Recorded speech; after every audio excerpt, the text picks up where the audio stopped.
Meu nome é Vinícius, eu sou da equipe da Casa da Ciência e hoje estarei aqui conversando um pouquinho com vocês a respeito do nosso sistema digestório, onde efetivamente a energia e os nutrientes são retirados do nosso alimento e levados para cada célula do nosso corpo. Vale lembrar que durante essa nossa conversa de hoje, estaremos abordando mais aspectos fisiológicos e voltados para alunos do ensino básico, fundamental e médio.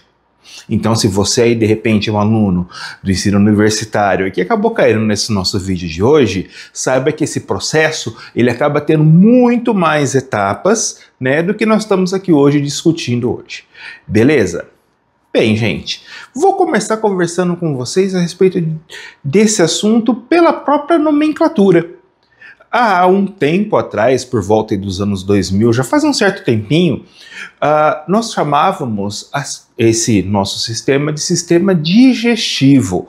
Até que um acerto na nomenclatura de várias organelas e sistemas fizeram essa troca. Porque se você para para pensar, sistema respiratório é onde eu faço a respiração.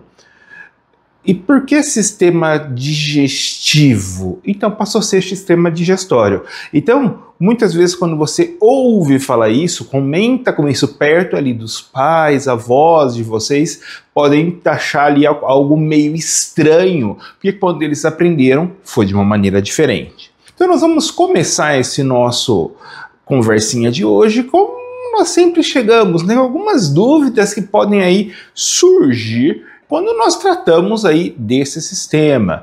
Então, por que já que a digestão acontece dentro do meu estômago, por exemplo, por que ele próprio não é digerido?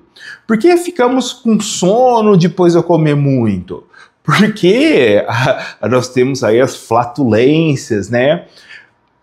Porque alguns alimentos podem dar cólica na gente e alguns antibióticos causar diarreia. Ou, melhor, né, como o revestimento do nosso estômago, né, será que ele se renova a cada 3 dias realmente? Então hoje nós vamos conversar um pouquinho a respeito disso e no decorrer da nossa conversa, essas dúvidas deverão aí acabar se extinguindo. Esse seria ali, vamos colocar assim, o plano entre o meu sistema digestório, em que um alimento, então pensando ali, né, estou comendo uma maçã, por exemplo, e ela vai passar por todo o nosso trato digestório. Lembro vocês o seguinte, nós consideramos o trato digestório ou algo que está percorrendo o trato digestório como fora do meu corpo. Porque se eu parar para pensar, é um caminho, é um ducto que tem uma abertura inicial na nossa boca e abertura final, o ânus. E ela vai ali sofrer uma série de transformações e tudo aquilo que é aproveitável vai acabar seguindo para dentro do meu corpo, beleza? Mas primeiro, já que a gente está falando aí desse assunto, onde começa a fome? Onde começa aí essa, estou com vontade de comer algo, né? Então a fome, ela é nada mais que um sinal de alerta ao seu cérebro, avisando que o estoque de energia está baixo e precisa ser reposto. Então a fome começa primeiro aqui. Na verdade, ela não começa bem aqui. A fome como vontade de comer, vamos falar, começa no nosso cérebro.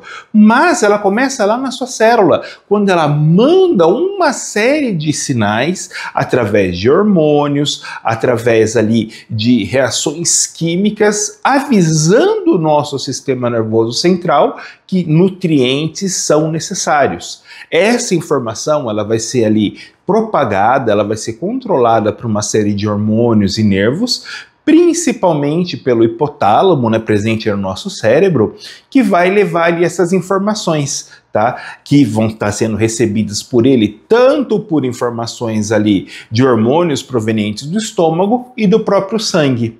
Então, essa fome, ela começa com um hormônio chamado de grelina, que é produzido ali no seu estômago, quando ele está vazio. Ele vai estar produzindo ali uma quantidade de salivação e de suco gástrico que podem começar só de você pensar numa comida. Então, se você está aí pensando, eu gosto tanto daquele bolo, você já começa a salivar incontrolavelmente. Durante a alimentação, que você vai lá enchendo esse nosso estômago, outro hormônio ele vai ali ser liberado, a leptina, que está ali presente na gordura corporal, e a insulina, estimulada pelos açúcares da sua alimentação, falando, opa, aqui já tem comida suficiente no meu corpo. Sem falar que a própria expansão do estômago já manda um estímulo para o nosso nervo vago, que vai dar mais sinais aí dessa, opa, a barriga tá cheia. Agora, depois de comer, o intestino libera hormônios como a CCK, a colicistocinina, que reduz a fome e estimula aí a digestão das gorduras. Agora, passamos aí da questão aí da fome, mas e se a gente não tivesse a fome? Bem, se a gente não tivesse a fome, nós não teríamos combustível para funcionar. Órgãos que necessitam uma grande quantidade de energia poderiam entrar em falência. Bem, se eu não tivesse essa fome aí acontecendo no meu corpo, eu estaria aí num processo de falha.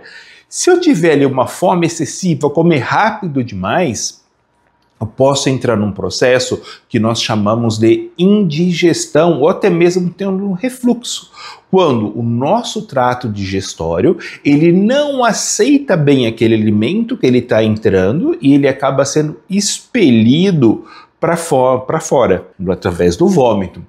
Agora, às vezes, a minha fome ela pode ter um componente emocional. O estresse do dia a dia, o estresse porque briguei com alguém, terminei um relacionamento, tudo isso pode mandar alguns sinais que podem ser confundidos como fome, sem mesmo ter necessidade física de comer. Agora aí, começando as nossas perguntinhas, por que o estômago ronca quando eu estou com fome? Na verdade, o que nós temos é um movimento chamado de peristaltismo, que é o movimento ali que nós vamos ter do nosso bolo alimentar pelo trato digestório, que quando o estômago está vazio, acaba ali levando isso uma quantidade de ar e suco gástrico, fazendo com que esse ronco aconteça. Estudos dizem que se você está afim aí de perder um pouco mais de peso, uma das dicas é você comer devagar, porque aí você vai mandar essa informação de uma forma mais consistente para o seu cérebro, já que ele demora até 20 minutos para entender essas informações que ele está cheio, que tem ali a saciedade. Começando então a história do alimento dentro do meu corpo. Vou começar ali por onde ele é triturado, né, pelo processo de mastigação para poder dar início ao meu processo digestório. A mastigação é uma digestão mecânica. O que eu quero dizer com isso? Eu vou triturar o alimento, graças aos meus dentes, em pedaços menores, aumentando o que? A superfície de contato. Eu vou ter em toda a área da minha boca, né, a saliva produzidas pelas glândulas salivares, que seriam ali um molho mágico, né, vão ter algumas enzimas, como a amilase salivar, que ela vai quebrar o amido, e uma certa lipase que é mais encontrada ali na saliva dos bebês. A língua ela também vai ali exercer um papel muito importante, porque é ela que vai ter o papel de empurrar para dar sequência nesse nosso bolo alimentar. Não é só para ficar aí falando mal dos outros não, né, meu povo? Ela também tem uma função digestória. Chegamos aí à faringe e o esôfago. E isso, se vocês viram o nosso outro vídeo, estivermos no caminho certo. Na faringe, que ela é tanto do sistema digestório e respiratório, temos aquela portinha que nós falamos, né, da epiglote, que ela evita que exatamente o alimento vá para a traqueia, que estaria sendo o caminho errado, ocasionando o engasgo. Já no esôfago, né, que é um tubo muscular, o alimento ele vai ser processado através de uma série de contrações que vai levar esse alimento para baixo, em direção ao meu estômago.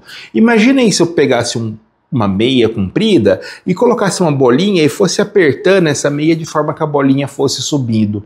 É assim que é feito a condução, né, do nosso alimento pelo nosso esôfago. Isso garante, inclusive, por exemplo, que eu consiga comer de ponta cabeça. Tá, isso não é aí recomendado, tá, gente? Mas se você acabar tendo que comer numa posição aí desfavorável, o seu alimento ele vai acabar chegando no estômago graças aos movimentos do peristaltismo. Já no estômago, eu cheguei aí no nosso liquidificador de ácido. Por que eu estou falando isso, Vinícius? Que eu começo a receber uma série de compostos químicos que vão nos ajudar nesse trato digestório. Nós já tivemos uma amostrinha deles lá na boca, né, na nossa amilase salivar, né? Mas já no suco gástrico, eu vou ter ali uma quantidade grande de ácido, né? Por isso que quando às vezes a gente tem aí um vômito, você sente aquele cheiro de azedo e uma série de outras enzimas, como por exemplo a pepsina, que vai quebrar as proteínas presentes no nosso alimento, né? Na carne, no feijão, no ovo, tudo isso. Dentro desse material, olha, ele foi triturado na boca, né, em partículas menores, agora ele está misturado antes com a amilase salivar, agora com suco gástrico. Eu vou ter o que é chamado uma pasta chamada de quimo, que vai ter um pH muito ácido, que vai aí ajudar a desnaturar algumas proteínas, quer dizer, quebrar algumas proteínas e matar algumas bactérias que são indesejáveis. E vai ter ali presente uma enzima. O que é uma enzima? Enzima é um composto químico, né, uma proteína, ela também é um tipo de proteína que vai acelerar uma reação química. Ela vai fazer com que essa reação química ocorra de uma maneira mais rápida. Ela vai ali auxiliar que uma determinada substância seja decomposta em outros produtos. O nosso estômago, gente, só para a gente ter uma ideia, ele tem uma musculatura capaz de se expandir se eu fizer aí uma refeição muito grande. Agora, saindo do estômago, eu vou chegar na onde? O meu intestino delgado.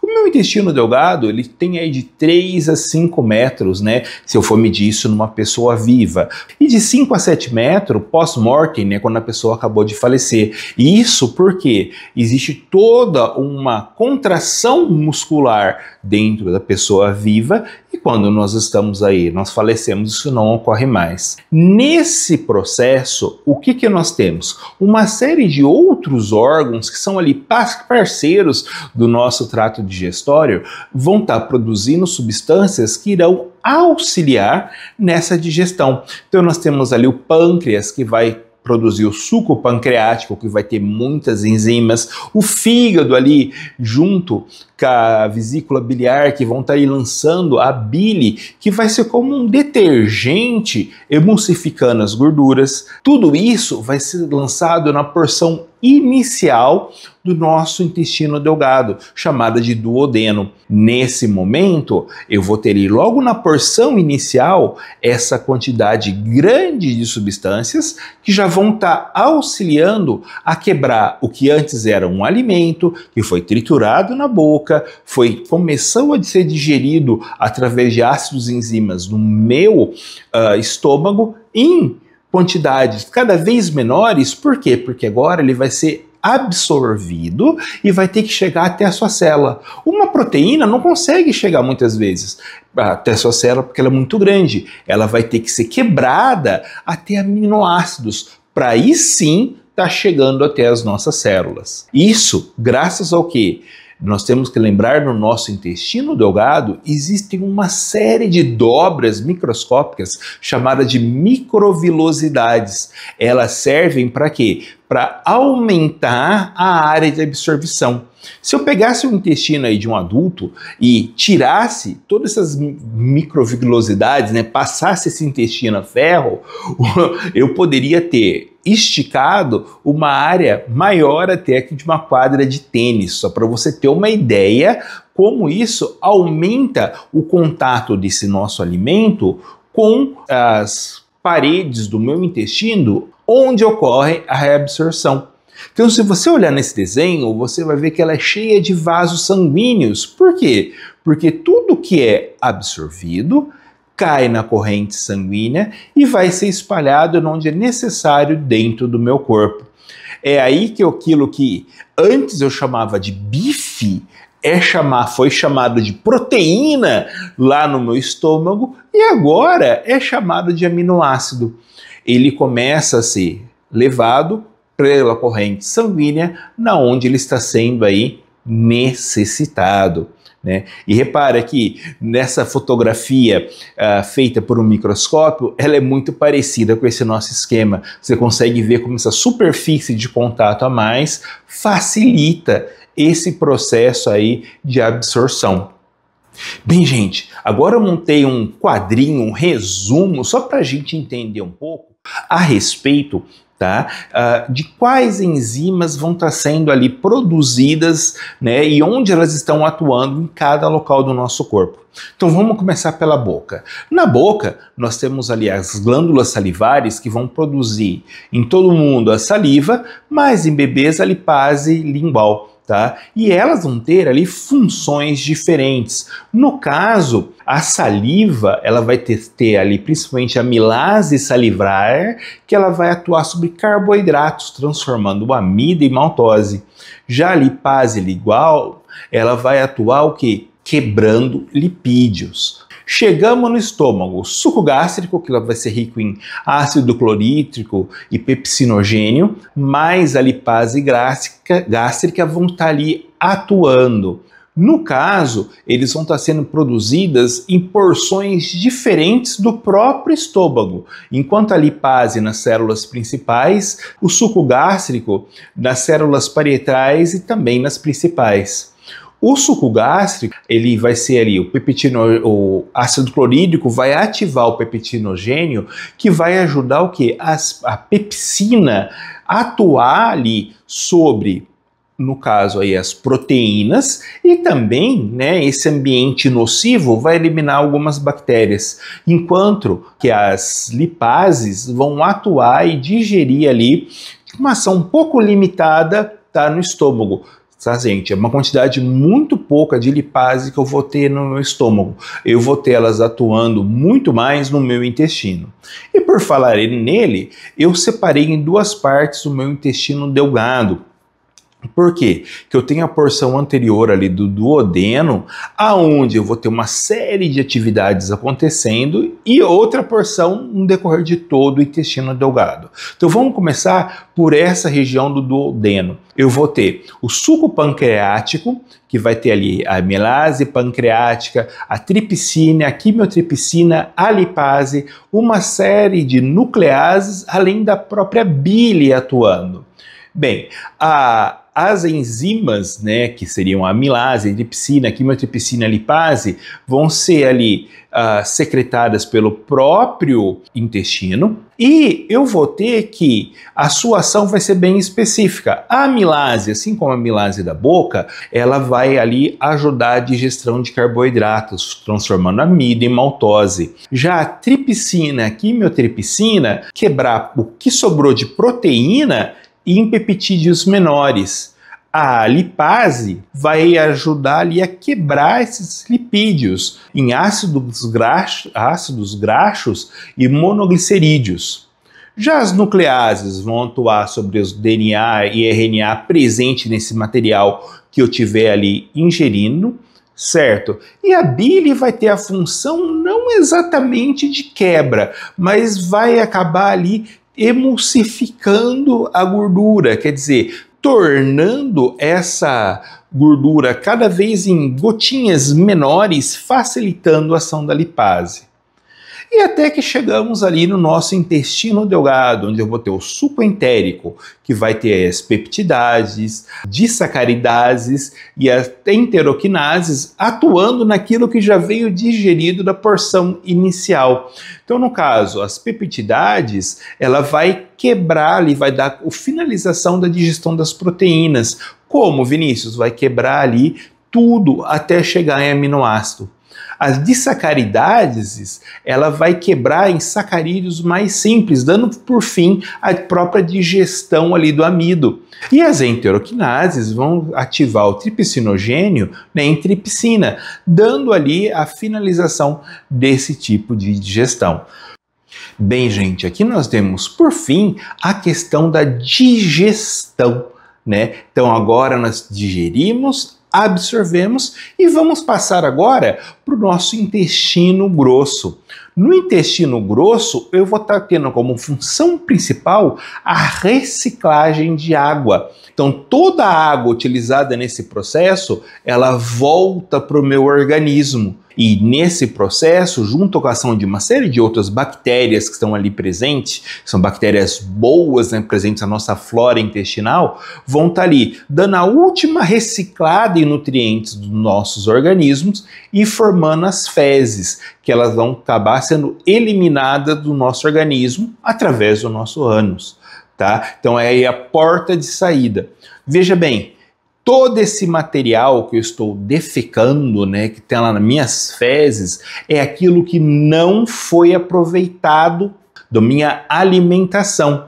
E olha uma curiosidade para vocês. Quando eu falo em metabolismo, tá, o metabolismo do meu corpo, eu estou pegando esses aminoácidos, estou pegando esses açúcares mais simples, trabalhando nas células e aí levando para você. Então quando eu falo em excretas, eu estou falando de urina.